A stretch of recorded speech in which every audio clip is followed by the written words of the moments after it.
Martial law, isang pangyayari sa Pilipinas na nagtulak sa ilang Pilipino na manatili na muna sa ibang bansa. Hindi upang takasan ang kanilang responsibilidad sa bayan, kundi doon ipagpatuloy ang laban para sa demokrasya ng bansa. At mula sa dayuhang bayan, hindi rin nila inakala na makakamit ang karangalan at pagkilala bilang isang journalist. Isa na dito ang Emmy Award-winning journalist at former bureau chief for ABC News na si Chito Sta Romana. There is a way that one deals with life. Student Council President ng De La Salle University noon si Chito nang maging aktibo sa pagtuligsa sa mga katiwalian. Kabilang siya sa mga leader estudyanteng nag-aklas laban sa rehimeng Marcos. And then I was there outside the Congress when he delivered the State of the Union address. We were having a demonstration with other students. And there was this big commotion when he was coming out of the Congress, and people threw like a paper mache crocodile at him. It was a symbol of greed and corruption, and that started this whole confrontation between the students and the police. Police brutality, state fascism, the use of state violence, and it led to like what is now known as the first quarter storm. 3 months almost of like weekly demonstrations around the country calling for Marcos to step down, to promise not to extend his term further. And that's how I got involved in this whole protest movement. Isa si Chito sa 15 student leaders noon na naging youth delegation ng bansa sa China para sa 3 linggong seminar. China was opening up at that point.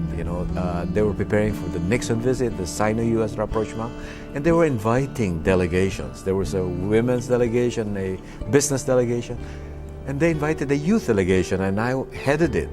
We didn't know what was happening in the country when we arrived there. We didn't know that when we arrived in China shortly after, the Plaza Miranda bombing happened. This was the bombing of the opposition rally. And because of that, Marcos had this crackdown on opposition, student leaders, politicians, whatever. And my name was included among those listed as, being charged with sedition or inciting to sedition. So I found out from my parents eventually that, I was in the wanted list. There were 5 of us in the group, And so they said, stay put, we have lawyers, prominent lawyers, Senator Jokno and so on, who will defend you. So we stayed put, and we just decided we thought in another month or 2, things would turn around. Waited and waited.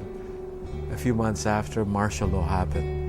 And our own lawyers got arrested. So it looked like we knew it would take longer, but we didn't exactly know how much longer. We thought martial law, the Filipinos will never allow martial law to last long. I didn't expect it would last 15 years. Sa kanyang pananatili sa China, nag-aral siya ng Mandarin at nagtrabaho bilang translation editor sa isang Chinese publishing house. Basically, since my background was in economics, the Chinese economists, they wrote in Chinese. We had a team. People would translate the first draft into English, and then I would polish it and edit it, and they had an English journal. And I did that too with a book project of a Chinese economist. It's basically turning it into English. So I did that for a couple of years. That was how my profession, until eventually I turned to journalism. Yes. Sir, speaking of you being a journalist, your Millennium Telecast won an Emmy Award. Yeah. Did you expect to win this? How did it feel? Wow. This was a special achievement award because the show went on for 24 hours. Peter Jennings, our anchor, was on the air for 24 hours. It may have contributed to his, he died in 2005 of lung cancer. But the point was, we had this special team. Our job was to do a live shot out of Shanghai when midnight struck in Shanghai, and they had this big fireworks display. We had other features, stories that we did related to that, showing Chinese society, and it was because of that. It was a team award. It was not an individual award, I should confess, but it's a team award. And we won an award because of that. But aside from that, we also got 2 other nominations in several years after for coverage of China's economic rise and for coverage about China's cover-up of the AIDS crisis. The point was, it was a high point in my career. I certainly didn't expect to get an Emmy, but that's one of the advantages for working for an international network. It's really funny how things work because your life really got intertwined with China. How did it feel? I mean, did you ever think of just staying in China, or did you always want to come home? No, that was very clear to me. That I actually did think of working in China. Yes. If I had the chance, I would have wanted to stay here and contribute. But life has its twists and turns, and sometimes, however you plan it, things turn out in different. Serendipity plays a role here, and but in a sense, everything fell into place. There is a way that one deals with life. One meets adversities, and one cannot plan one's life exactly as one wants it to be. But you have to deal with adversities and turn it into opportunities to learn from setbacks and move on. And there is still a bright future after all.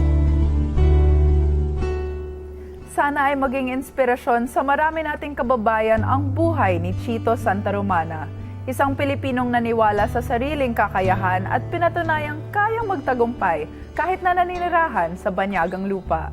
Hanggang sa susunod na pagkilala sa mga katangi-tanging Pilipino, ako po si Carla Lizardo.